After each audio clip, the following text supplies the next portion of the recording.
রাজধানীর বাংলা মোটরের বিশ্ব সাহিত্য কেন্দ্রে সেদিন বিকেল ছিল পরিপূর্ণ। আড্ডায় রোদ উদযাপন অনুষ্ঠানে দেখা যায় এমন চিত্র। উপস্থিত ছিলেন নির্মাতা মেজবাউর রহমান সুমন, অভিনেত্রী নাজিফা তুষি, চলচ্চিত্র সমালোচক বিধান রিবেরু সহ সংশ্লিষ্টরা। দুই পর্বের আয়োজনে প্রথম পর্বে রোদ সিনেমা নিয়ে তাত্ত্বিক বিশ্লেষণ উপস্থাপন করেন চলচ্চিত্র বিশেষজ্ঞ ও অধ্যাপক ডক্টর জাকির হোসেন রাজু এবং চলচ্চিত্র সমালোচক বিধান রিবেরু। দ্বিতীয় পর্বে সিনেমাটির নির্মাণ অভিজ্ঞতা তুলে ধরেন পরিচালক মেজবাউর রহমান সুমন, অভিনেত্রী নাজিফা তুষি, চিত্রগ্রাহক জোয়াহের মুজাভবির জ্যোতি এবং সঙ্গীত ও আবহ পরিকল্পক রাশিদ শরীফ শোয়েব। আলোচনায় ডক্টর জাকির হোসেন রাজু বলেন, দেশে সাধারণত বাণিজ্যিক ও আর্ট ফিল্ম এই দুই ধারার সিনেমার কথা বলা হয়। রোদ এমন একটি চলচ্চিত্র যা দর্শকের সামনে রেখে যায় অসংখ্য প্রশ্ন। চলচ্চিত্র সমালোচক বিধান রিবেরু বলেন, পাঠ্যক্রমে সাহিত্য, সঙ্গীত, নৃত্যকলা ও নাটক থাকলেও চলচ্চিত্র নেই, অথচ চলচ্চিত্রই সব শিল্প মাধ্যমের সমন্বিত রূপ। রোদ এমন একটি চলচ্চিত্র যা দেখার জন্য দর্শকেরও প্রস্তুতি প্রয়োজন। আমরা এই চলচ্চিত্রে দেখি জীবনের বড় ক্যানভাসে মানব চরিত্রকে মিকেলাঞ্জেলোর মতো খুঁটিয়ে খুঁটিয়ে পাঠ করেছেন নির্মাতা মেজবাউর রহমান সুমন জানান, রোদ সিনেমার পিছনের নানা গল্প।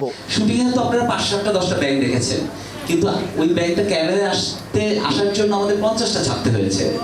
তার মধ্যে হয়তো 5টা আমরা ক্যামেরাতে পেয়েছি, কারণ ব্যাংকটা আমার ফ্রেম অনুযায়ী যাবে না।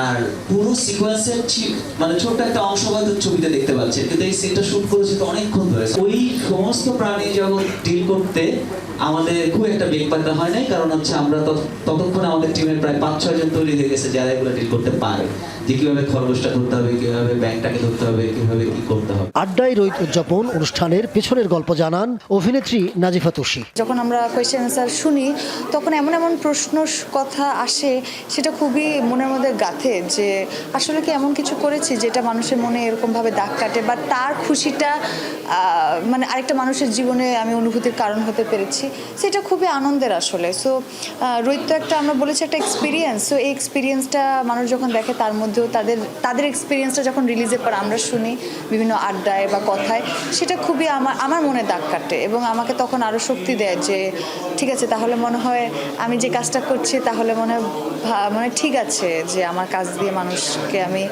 আপন করতে পারি। এটাই মনে শিল্পী বা আর্টের শক্তি। মেজবাউর রহমান সুমন পরিচালিত রোদ সাম্প্রতিক সময়ে অন্যতম আলোচিত ও রহস্য ঘেরা এক চলচ্চিত্র।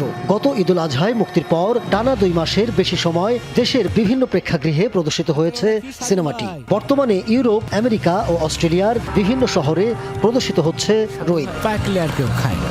সম্প্রতি সিনেমাটি অর্জন করেছে ভিয়েতনামের মর্যাদাপূর্ণ ডানাং এশিয়ান চলচ্চিত্র উৎসবের সমালোচক বিভাগে সেরা এশীয় চলচ্চিত্র পুরস্কার। Ahmed Tauquir, showbiz tonight.